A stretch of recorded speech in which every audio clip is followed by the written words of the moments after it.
You are listening to the Keeping It Juicy podcast. Your main squeeze in nutrition. Don't forget to subscribe so you can join us every Tuesday for a brand new episode. Also, don't forget to add us on Instagram and Facebook at Keeping It Juicy Podcast.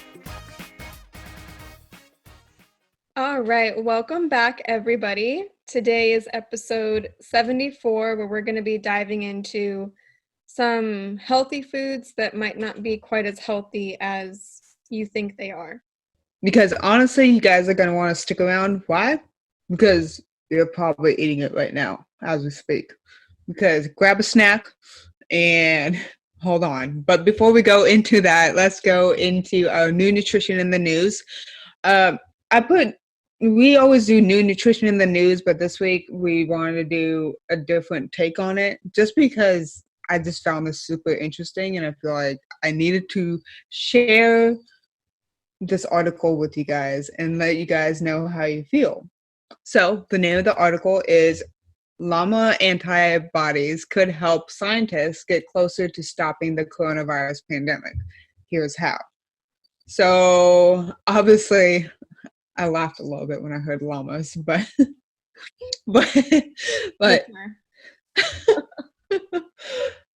there was a new study that was published on Tuesday in the journal called Cell, and researchers, so experts from the US, Belgium, and Germany, shared news that llama antibodies may be better suited to fighting COVID-19 than our actual own antibodies. So actually a little backstory, llamas aren't exactly strangers to fighting viruses in general. They've been studied for HIV and influenza.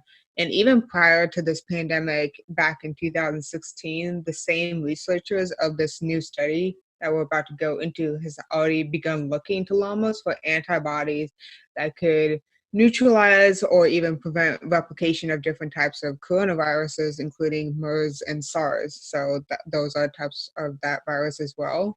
And the researchers were writing up the results of that study, which found that two different antibodies could fight SARS and MERS separately. When the novel coronavirus, SARS, came out, when it began making news in January. So in testing the new coronavirus in cell cultures, researchers found that those same llama antibodies could also neutralize SARS.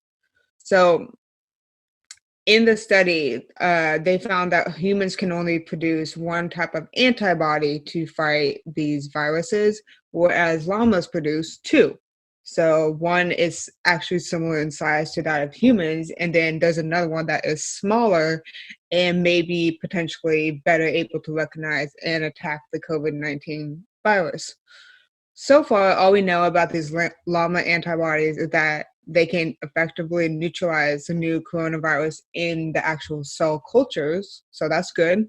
But the researchers are hopeful that they could potentially turn into a preventative treatment to provide short-term temporary protection to essential workers, like those in healthcare settings and whatnot. I mean, it's all still theoretical at this point and it's still in the works, but just like any other drug, it still needs to be tested and insured for safety. So despite all the unknowns in terms of llama antibodies as a potential treatment for COVID-19, the new research still goes to show that scientists and doctors are trying everything they can, literally everything they can, to try to stop this coronavirus pandemic. It's still in the works. So even if they actually kind of secured the cure and treatment or whatnot, it would still take a while for it to come to the market and make it actually safe for the public to use. So it just kind of shows that they're literally using everything to try to stop this coronavirus pandemic. Llamas, who knew? Honestly, I mean, do you want to get injected with some llama antibodies? I mean, I obviously hope they find a vaccine soon, but like you mentioned, even if they found a vaccine today, by the time it goes through all the testing, and you want to observe the long-term effects if you're going to be injecting the entire population with this vaccine, you want to know. I mean, in a perfect world, we would know what it would do to us for the rest of our life. Mhm. but that's impossible. Right. Um, so they just need to test it long enough, and I don't know what that duration is. Maybe it's a year, maybe it's 10 months, I don't know. Mhm. But you need to monitor the long-term effects long enough to reasonably predict what the long-term, 10, 20, 30, 40-year effect is of this new vaccine. Right. So that's just interesting. So who knew? Like, if you asked me a couple years ago if you'd be open to injecting yourself with llama antibodies, I don't know how I would Like, respond. But llamas, really? like, I'm still confused as to why, how, and why they chose llamas. But that's probably a different study and a different article. But Yeah. long story, yeah, long story short, we'll attach this article in the show notes, and you guys can take a closer look for yourself Mhm. and let us know how you feel. Yeah. So that's interesting. So with that being said, we kind of want to update us on our current hometown situation. Here in Southeast Texas, things are up and running. 25% capacity, and they're actually still Wow. trying to open up more places. Wow. Mm, Uh, we'll see how that goes. I'm staying indoors, obviously. I'm not trying to go out and about, but we'll have to see what happens. We're up to, in the total area, we're up to 727 cases. Obviously, about half of that have recovered so far, but we have had 33 deaths, so we keep increasing in regards to cases and deaths, and not even. I mean, the amount of people that were tested is not even something that I would go off of, because it's not a high percentage of people that tested for that actually went to go get tested for COVID. Mhm. So Mhm. it could be higher, honestly. Yeah. Yeah. Here in San Diego, our current cases are up to 4,662. So this just keeps on climbing, and our death count is up to 169. So week after week, we've been seeing it steadily climb. Um, on this last Friday, our governor said that we were going to start going into phase two. Honestly, I didn't even know we were in phase one, to be honest. I'm not quite sure what was allowed to open, but at least here in San Diego, things are running pretty much about the same as they have been the last 3 to 4 weeks or so. Our beaches are opened up, but you can't stop. You literally have to keep walking. You can't like put down a beach towel and like chill. You have to keep walking. And I partially get that, partially don't. I mean, obviously, if you put a beach towel down and you have like, I don't know, 2 or 3 people with you, you're obviously planning on staying there a while to enjoy the beach. But I think they think if you keep moving, you won't stay quite as long. But in my opinion, if you keep moving, you're going to potentially come in contact with so many more people. So I don't know. Depends Uh, on the exactly. perspective. Yeah, it just depends how many people are truly there. Um, I did go to the beach once. I went to go watch the uh, red tide that we recently had here in San Diego. It's basically the bioluminescent waves. And if you guys know about that, it's pretty cool. Not that many people out on the beach. Everyone was able to stay really far away, but I did get in trouble because we stopped to take pictures and the cops were like, keep it moving, guys, keep it moving. So, fun stuff. Got yelled at for taking a picture of the ocean. But that's kind of the deal here in San Diego. Things are about the same. So at this point, this is just a new normal, Mm, honestly. mhm, So mhm, let us know how it's going in y'all's hometown. mhm, If it's changed, if you guys are up and running, or if you're still climbing, or mhm, I don't know, because different mhm. parts of the United It's States, so different. or yeah, and I can't even imagine other countries because they're that much more strict Mhm, circumstances. So right. I'm not entirely sure what's going on, Mhm, but definitely let mhm, us know. mhm, So with that being said, we're going to go into the bulk of our episode, which I thought it would be a unique twist to it because we always hear about junk food and we always hear about healthy foods, whole foods, but we don't really consider the stuff in between. So what we mean by that, we'll go into a little bit more, but so first off, what is junk food? So it actually depends on who you ask, and many will argue about even giving food labels at all. But generally speaking, junk food is typically considered to be unhealthful foods that are higher in calories from sugar or fat with very little dietary fiber, protein, vitamins, minerals, and lots of calories tend to follow, and sugar, and not much of anything else. So it might Mhm. be catering to your emotional need at that time. But anyways, Different topic for a different. right. So yeah, junk food tends to fall on kind of one end of the spectrum, and then we tend to put kind of healthy food on the other end of the spectrum.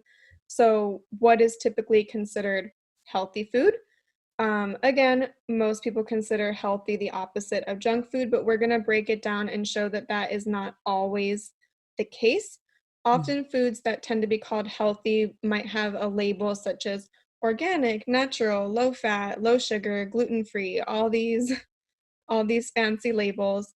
Right. And the problem is that these foods can actually end up being just as calorie dense as junk food.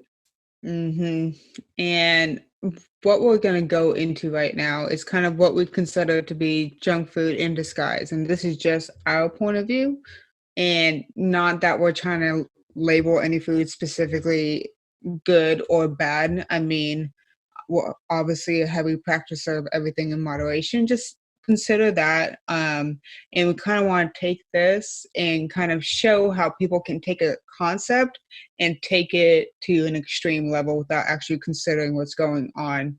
And just no food is good or bad. It just everything is included. But with that being said, the first junk food in disguise that you might see are smoothies, which you're like, how could you do that? Smoothies are delicious and they're healthy. I get it, they are. But let's be honest, consuming fruit that is pulverized into sweet liquefied confection sounds a lot more delicious than down on a whole banana. That's just the case. But sometimes a superior taste of smoothies, especially those that aren't homemade from scratch, is a result of them being packed with non-nutritive ingredients. So oftentimes smoothies have hidden sugars in the form of too much fruit, juice, frozen yogurt, agave, honey, or dates, and smoothie recipes that often include rich foods like almond butter, nuts, and coconut, and other ingredients that that you typically may not use. I mean, I would refer back to our episode on sugar and how sugar is disguised in our foods as well, because they can easily sneak into our smoothies. So, not trying to come at you, Jamba Juice, but I was just gonna say it reminds me of being back in high school and thinking mhm. that Jamba Juice was so healthy, and I was like, Right, I'm the health nut of the group because I want Jamba Juice and everyone else wants Starbucks, and like it had just as much sugar. right. Looking back, And they had like a ghost menu, and I would always get the gummy bear you smoothie. would. Gummy That bear would be, smoothie. and you Gummy thought it was like healthier than just because it said smoothie in it, but there was still a gummy bear in it, so my mind Mhm. didn't register the two. Mhm. So, Yeah, totally. um, just something to keep in mind. And another thing is a lot of ingredients can actually fit into that cup or that huge like 36-ounce smoothie cup that we always walk away from. So another way to enjoy a better smoothie is by really looking at healthier alternatives is by mixing a serving of fruit, unsweetened almond milk or low-fat milk, maybe even a little chia seeds or what have you not, vanilla extract or cinnamon for natural sweetness, and even protein powder to help keep you full. The internet actually has some other good options too. So if you have the time to do it at home, definitely that would be a healthier choice than going to like Jamba Juice or getting a really super sweet smoothie from Starbucks or any other place. If you do know that you're going to go to a smoothie place or you are going to go to a place that you already are craving a smoothie, your best option is to really just look at their menus and really see what's in those smoothies, because a lot of times you can get yourself into trouble. Right. So, It reminds me of the naked juices too. Those are, mm-hmm. Oh yes, my God. I mean, I think we all know that by now, that they're really not healthy by any means. Right. Um, yes, they're made with whole fruits and whatnot, I think, or is it made of juice? It has both. It has both? Okay. Yeah. But it still has a crap ton of sugar. Like, Yeah. And at another, least they came out with protein ones though. So they that did. helps. Mhm. But the thing though is like people always forget, because it's a smoothie, like compared to a regular fruit, it's a lot more concentrated and a lot more compact. And Mhm. typically, like ready to go smoothies that you're talking about, they take out a lot of that extra fiber and other stuff. Mhm. So Mhm. that's Just just something to think about. satiety's not there. Right. And liquids don't stay in your stomach as Mm-mm. long as solids do, no Right. matter what it's made of. So just something to keep in mind there. It's science. So That it is. just saying. So the next junk food in disguise that we're going to move on to is protein bars. I'm a huge offender of this one. I've done my time with this one. So protein bars sound great in theory. However, some might consider these to be glorified candy bars injected with whey or soy protein, which is pretty true depending on the brand. Some have 350 calories or more with lots of fat and lots of sugar. If you're Hmm. thinking about the calories, why not eat more of a balanced meal with either lean meat or a plant-based protein with the same amount of calories but less fat and sugar? That sheer volume of food would also Hmm. keep you fuller a lot longer, and there's just more nutrients to it as well. If you're looking Hmm. for a snack, a general rule of thumb could be to select one with less than 150 calories. Look for something with like at least 5 grams of fiber and less than 8 grams of sugar, give or take. Another side note is that is every 4 grams of sugar on the label, that does equal 1 teaspoon of sugar. So keep that in mind whenever you're reading labels. 4 grams of sugar is a teaspoon, so it can add up pretty quickly. Hmm. But yeah, protein bars are pretty much glorified candy bars. If you look at the ingredients, a lot are the same. They've Hmm. just thrown in some protein and called it a day. Right. Like I always think about the Gatorade protein bars, which I've they actually never they're had those. they're actually really good. But if you look at the protein, it's only 20 grams, but the fat is high and the sugar is high, and it's 350 calories. Why have that when I could have a Quest bar? Um, Right. so I mean, Quest is pretty high in fat as well. mhm. Um, So it's just a trade-off. well, the Not thing that. I was gonna say, the thing with Quest is like, it's the whole low carb thing. Mhm. And we know when you take something out, you put something in. So when they've Mhm. taken out the fat, I'm sorry, when they've taken out the sugar and the carbs, they've added in the fat. So that's Right. why Quest tends to be so high in fat. Long story short, do not just rely on these to get you Right. through the day. You won't feel Definitely good. no. We've had issues. We've had issues. College. Speak for yourself. So, That was a bad day. oh, well, anyways, so our next junk food in disguise is sports drinks. And I don't drink a lot of sports drinks in general, but I'm just speaking for myself. But I've seen a lot of people that definitely abuse this. Not that sports drinks are always a bad thing, because they do offer 0 calorie options or whatnot, but you have to keep in mind those original Gatorade and Powerade stuff. Those were originally designed for athletes and huge fitness buffs who engage in very rigorous exercise.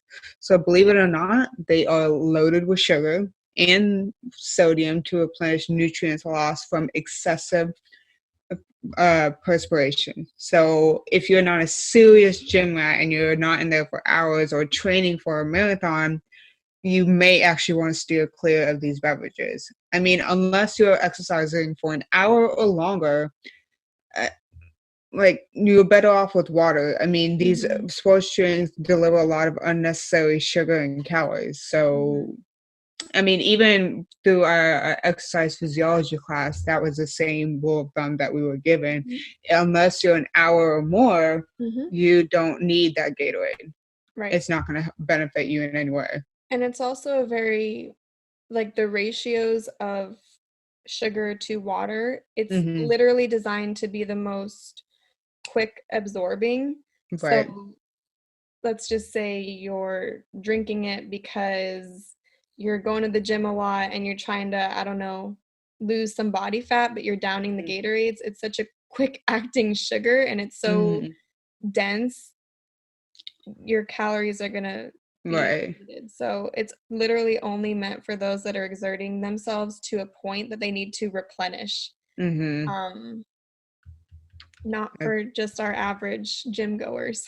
Mhm. I mean, just 12 ounces alone can pack 80 or more calories and about 5 teaspoons of sugar at least. That's a lot of sugar. So, like we said, for workouts under an hour, water is your best choice. So, go figure. Definitely. So the next one that we want to talk about is dried fruit. So there is a reason why it's called nature's candy because it's literally so concentrated that the sugar is maximized. Keep in mind though that whole fruit does have fiber and a lot of water content, which does add to the satiety. Science. Um, so consider this. Every raisin used to be a grape, and each prune used to be a plum. Would you ever, in your right mind, sit down and eat 10 plums? Probably not. So you don't, I mean, I don't know, I don't judge, but you probably wouldn't. It would take you quite some time. Right. So it's just much easier to eat something like a dried fruit than the actual fruit itself. Right. Um, we would suggest, opting these as like a sweet treat and using them sparingly. Potentially consume them as a dessert rather than a snack. Just be mindful of how much you're eating because they do have a lot of sugar. Mhm. Um, Another suggestion is maybe just choose whole fruit rather than dried fruit. Again, since there is a lot of water content, it'll help you feel satiated and it'll keep you from like over consuming as well. Another point is that a lot of this dried fruit is usually sprayed with like sugar water after Mhm. to give it even more sweetness to it. So not only are you getting the concentrated sugar from the dried fruit itself, but you're getting this nice sugary water coating as well. So yummy. I Tasty. actually kind of want some dried mangoes now. Anyways, Oh, I like dried mangoes. yep. Those are good. Yep, we're probably not helping our audience right now, but Uh-uh. but that being said, our next one, which I used to be a huge offender of, I don't eat this anymore, but I mean every once in a while, but it's granola, believe it or not. Oh, granola. So granola has somehow managed to make its mark in the health food industry because it's just so good. But you have to consider that this scrumptious cereal is loaded with a lot more than you think. I mean, in fact, this healthy sounding type of breakfast is actually very high in calories and you can easily overdo it. I mean, just 1 cup of granola can contain up to a whopping 600 calories, and this is according to the USDA. I mean, if you think, I mean, it's granola used to be oatmeal, and they took that oatmeal and they put a bunch of extra sugar and other shit to it that I can't even put into words. But basically, they transformed it into something completely different. And not to deter you from eating granola, but if you do, I would highly suggest that you have some sort of measuring cup or something on hand so you don't go overboard. Yeah. Because I mean, if you see on the Instagram pictures, like you see a smoothie bowl, okay, then you have half of it with granola, then half of it with dried fruit, That's a and it's big a huge offender. bowl. Big offender. So, I mean, not to It, say that you shouldn't eat it, but just that's something to keep in mind. it can get out of hand really quick. Mm-hmm. Yeah. Definitely one of those things that you want to just know your portion size with and Mm-hmm. not eat mindlessly. Mm-hmm. Because yeah, it can go downhill really quick.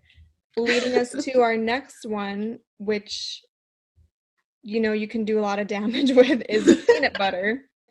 Most of us know this by now, but peanut butter has a lot of calories, as well as, yes, it does have protein. A lot of people are like, oh, it's a good source of protein, but it also has a lot of other things as well. So if you are eating peanut butter a lot, it is important to consider what else this food has in it. Let's take just Jif peanut butter, for example. You might argue that they have low fat alternatives, which is true. Good for them. But it's also important to consider that these low fat alternatives actually have the same number of calories as the regular peanut butter. But like I mentioned before, when you take something out, you have to put something in its place. So our fancy low fat alternative has more sugar and more sodium, which pretty much defeats the whole purpose of making it an alternative. I mean, Right. we know the issue with eating a bunch of low fat foods and it has the exact same amount of calories. You could even argue that the lower fat version wouldn't even keep you feeling as full. Again, Mm-hmm. science. But just be careful with the peanut butter. Another food that you don't want to eat mindlessly, you want to be careful of the portion because it is so calorie dense.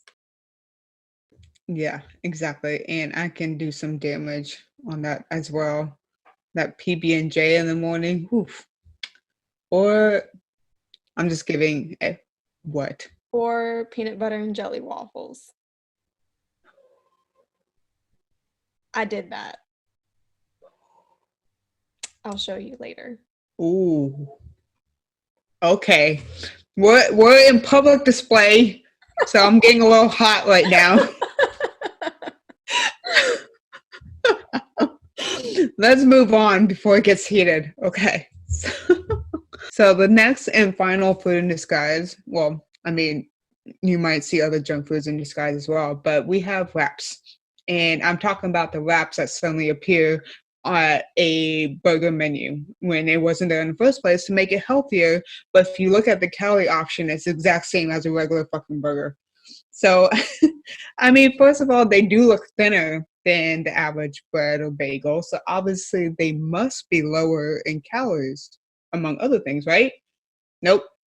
Nope, not at all. So, I mean, the average 12-inch tortilla still has a shit ton of carbs and calories, which is fine. But if you're trying to substitute a burger for a wrap, and you're thinking you're going for a healthier option, you may be super wrongfully misguided, and I am so sorry. Whole wheat or not, ordering a sandwich wrapped in this seemingly healthy choice is not at all what it's wrapped up to be. Huh. Get it? Okay. So what's more is that tortillas that are advertising themselves as spinach or tomato basil or some other kale wrap are still misguiding. I mean, the spinach, for example, in that tortilla may have actually less than 2% of the actual ingredient in the little list. So they just threw it in there to basically as a marketing scheme. That's really all it is. I mean, you may Also, as make it green. When something's green, like, people automatically think it's healthier, which, yes, it makes sense. We always say eat veggies, but a green tortilla I mean, that didn't doesn't work really out. do anything. And that didn't work out so well for ketchup when they tried to make it green. Yeah, that was bad.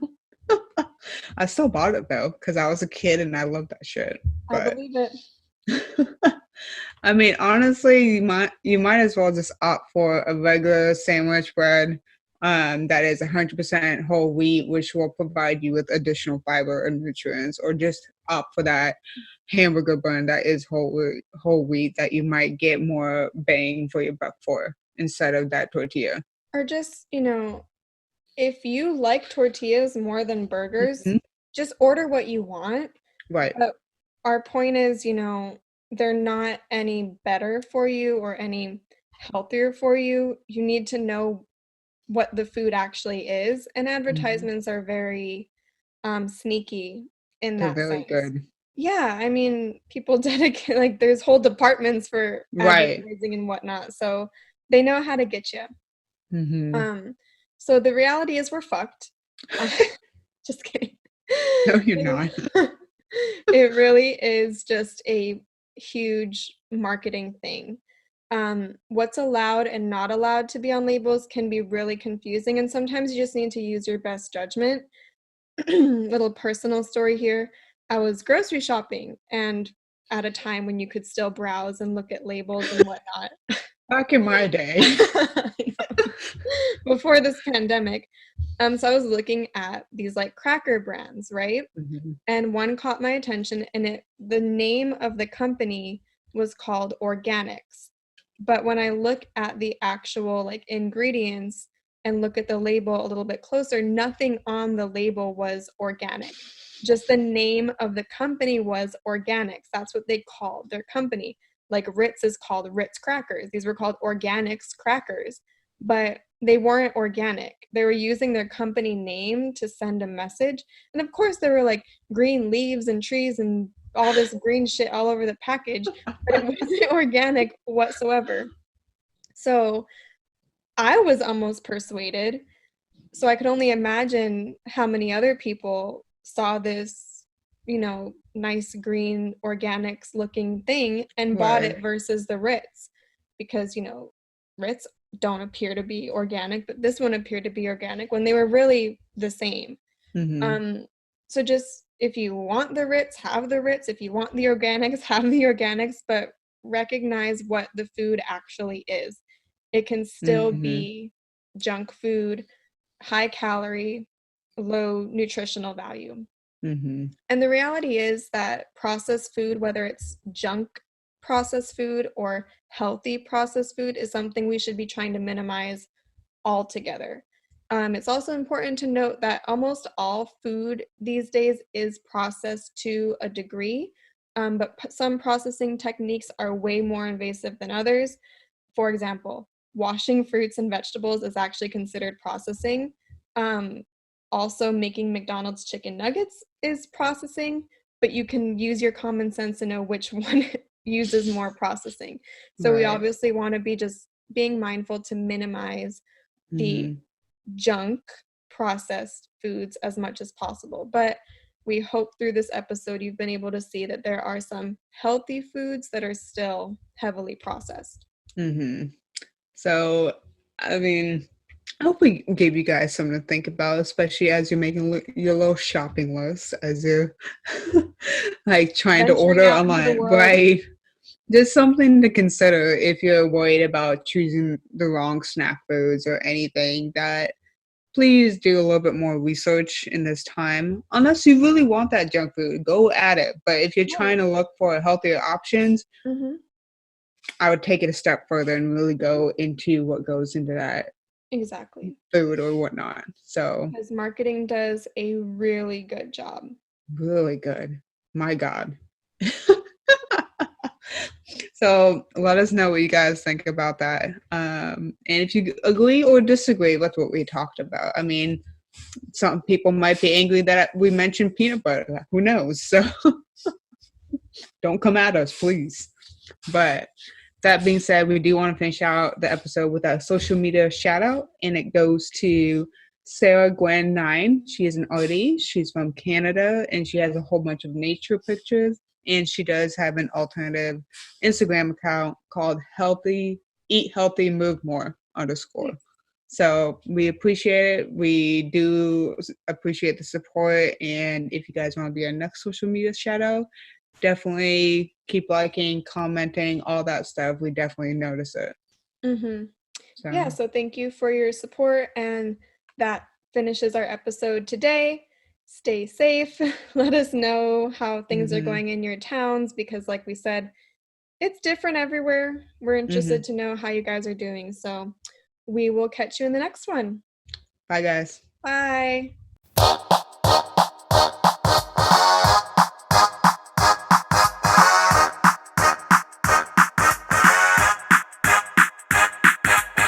You are listening to the Keeping It Juicy podcast. Your main squeeze in nutrition. Don't forget to subscribe and click the bell icon on YouTube so you can get notified every Tuesday when we upload a new episode. You can also add us on Facebook and Instagram at Keeping It Juicy Podcast.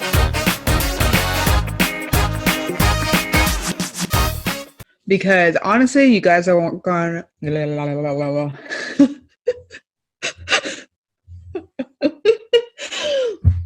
Because honestly, come on. Because is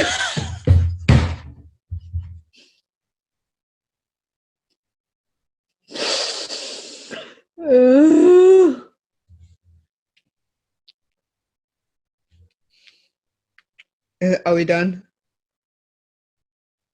Okay. For example, mixing a serving of fruit, unsalt. I'm going to redo that.